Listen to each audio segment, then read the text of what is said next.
the age of 11, I felt different. When I went to secondary school, I found it impossible to fit in. This feeling intensified as I became a teenager. Some of my classmates were smoking, drinking, and doing drugs. I wasn't even curious about trying. It was the same situation when I got to university. However, instead of a minority of students partaking in these activities, it was the majority. But I hadn't changed.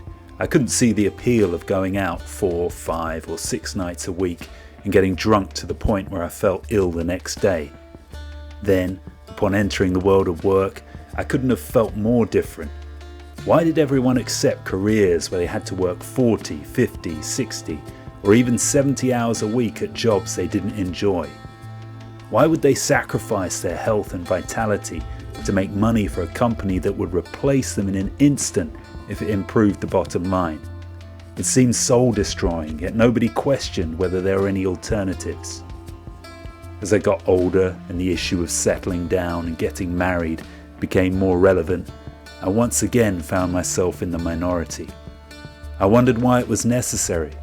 If you love someone and give them your word, then why do you need to sign a legally binding agreement with the government? Around 42% of marriages end in divorce. Why face the relatively high possibility of financial ruin and emotional devastation just because everybody else is too scared to question a possibly outdated institution? By 2020, I didn't need any more evidence of how different I was. However, the pandemic was there to remind me that I drifted even further from the majority. I watched what seemed to be the entire world give in to fear and lose all ability to question authority. But apparently I was the idiot, because I didn't blindly accept what the media and authorities were saying. I was naive and potentially dangerous. Why highlight all the experiences that have made me feel so different? I wanted to give you an accurate impression of how disconnected I felt for the majority of my life. Sometimes I look at the world and I can't believe I'm a part of this reality. Society's customs, values, and preferences seem warped, and as a result I feel like an alien moving through a strange land. Have you ever felt this way? Perhaps you don't agree with me in every single one of the issues listed above. It's not important that you do. However, if you've also felt the curse of being different, then I've got a message for you. Let me tell you a secret. Most people don't conform because they enjoy the behavior or activity that society requires them to perform. Nobody actually likes working 40 to 60 hours a week in a job they find stressful and boring. Ask any smoker if they enjoyed their first cigarette, and they'll probably tell you it was disgusting.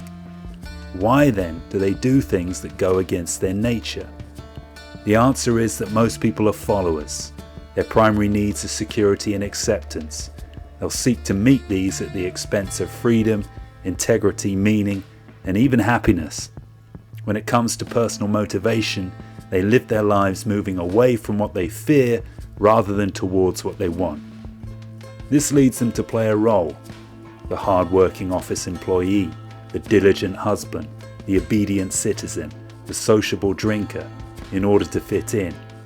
Of course, deep down they don't enjoy this role.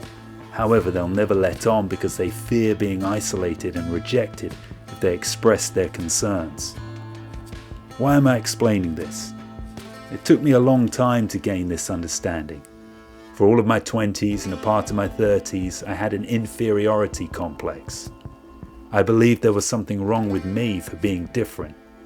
I felt inferior to the people who conformed to society's standards for working, socializing, and thinking. This was a huge mistake. Nothing could have been further from the truth. However, because I believed that the majority was right and I was wrong, I didn't trust myself or my ideas.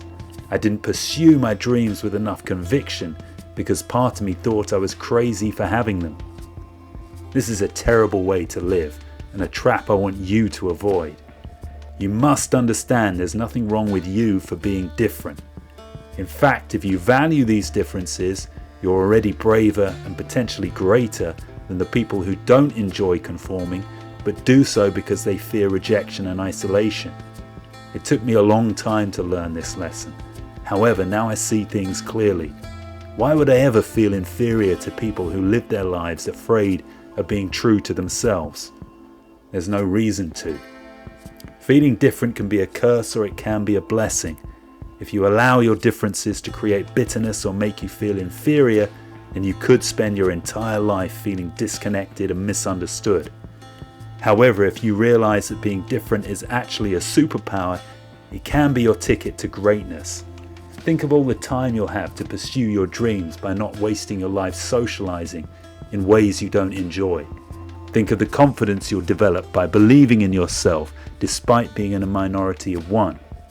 Think of all the knowledge you'll gain by having a unique perspective and not being afraid to explore where it leads.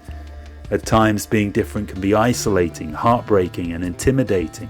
However, if you're brave enough to accept who you are, it can be one of the best things in the world. Recently, as I've watched as more and more people reject the drinking culture, placing greater importance on their health. The same could be said about the work yourself to death culture. Greater numbers of people are becoming content creators, entrepreneurs, side hustlers, and working on their own terms. And with the pandemic over, people are even beginning to question whether the strict lockdowns were necessary and if everyone being forced to take an experimental remedy was wise. The opinions and positions I took that once made me weird are becoming more and more accepted. This has taught me a lesson. I was right to stay true to myself. My only mistake was not doing it with greater conviction.